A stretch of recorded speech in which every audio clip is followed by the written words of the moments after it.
Members of Council and fellow citizens of Edmonton, my name is Sean Wagner and I'm the founder of Alberta Nuclear Nucleus Limited, a nonprofit working towards encouraging and advocating for nuclear energy as part of the mix that we need to tackle climate change. Thank you for giving me this opportunity to speak today here on this Treaty 6 land pertaining to this important topic that affects us all. Edmonton's current climate change strategy states that in accordance with the 1.5 degrees Celsius goal, we must limit the emissions produced in the city to less than 155 megatons of CO2 between 2017 and 2050. However, we have unfortunately acknowledged that this current plan will likely not be able to hold us to those limits. Why is this? I wish to make the case that it is because nuclear energy is being neglected in the conversation. We talk about community-driven change and how everyone can pitch in. The Citizens Panel on Edmonton's Energy and Climate Challenges of 2013 showed that what Edmontons think of when we look for a low-carbon future, but nuclear is conspicuous by its absence. Consistently throughout the Citizens Panel and other similar documents outline the proposed path to zero carbon. There is a common theme of increasing efficiency, but also of reducing production, reducing consumption, reducing energy.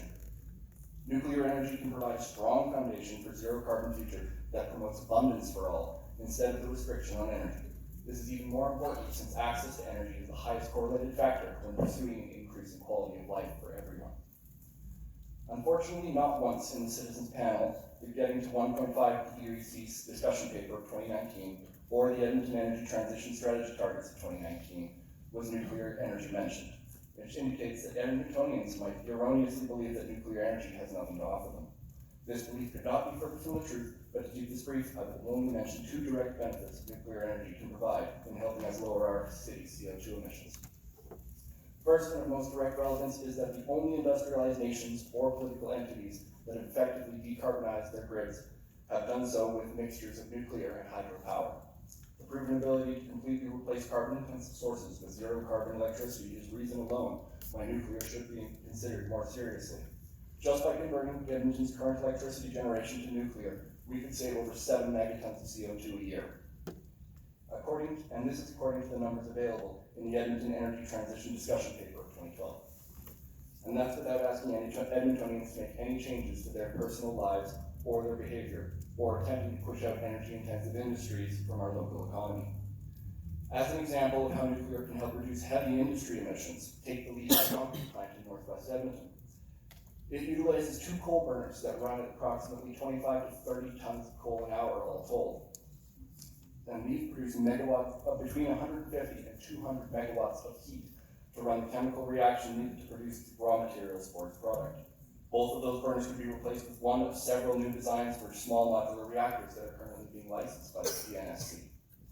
Either by producing hydrogen or as a replacement heat source for extracting directly from the reactors, retrofitting the facility to operate with this heat source could reduce Edmonton's GHG production by over a megaton a year. We keep hearing that we need to be more aggressive with our policies in reducing emissions, or that we should be using every method available to us, but lack of acknowledgements of the benefits and inclusion of nuclear energy in the conversations only hurt our ability to reach our goals.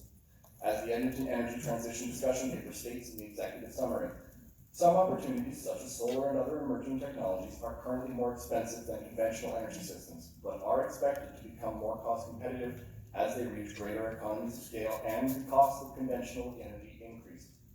The authors of this paper recommend the City of Edmonton take advantage of the most cost-competitive opportunities in the short term while preparing now for when more expensive opportunities become cost-competitive. New nuclear technologies resembling that recommendation are coming soon. This Council and Edmontonians everywhere should be aware of their capabilities and publicly consider the benefits of being ready to capitalize on them when they arrive. We can lead the way to zero carbon in the most carbon-intense province in the Confederation, if we choose to invest stably and intelligently in nuclear energy. Thank you for your time. Thank you, Mr.